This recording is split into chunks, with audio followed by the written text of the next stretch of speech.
A suspicious blast which has rocked an arms depot belonging to Iranian-backed paramilitaries north of Baghdad, close to the Balad air base, which is used by US forces. Now, there are reports that more than 50 missiles detonated in the blast, the fourth such incident in a number of weeks. And let's bring in our Middle East correspondent, Emily Rose, and our defence correspondent, Daniel Tsemach. Thank you both so much. Firstly, what more can you tell us about this?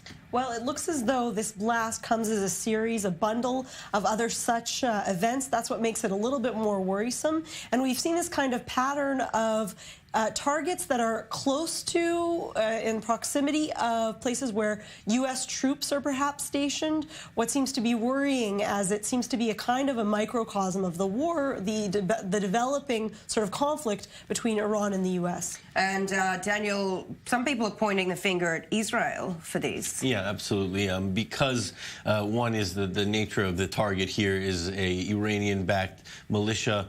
There are also reports, Sky News Arabic, as you mentioned, Sarah, saying that 50 missiles were detonated or exploded in this blast, and there are also reports suggest that those might have even come from Iran. And there's no secret to the fact that Iran has established a strong foothold in Iraq. If we think that there was a foothold that's established in Syria, it doesn't compare to what we're seeing in that area of Iraq. And given the fact that Israel has made it quite clear time and time again that they're willing to strike Iran wherever they threaten Israel. Now, what makes this even more interesting in regards to the Israeli connection is that the Prime Minister Benjamin Netanyahu did say before taking off for his trip in Kiev that Israel will strike Iran wherever it is necessary, and saying, quote unquote, that Iran is not immune anywhere from Israel's sort of long reach. And that does make it seem as though the context is pointing also towards Israel here.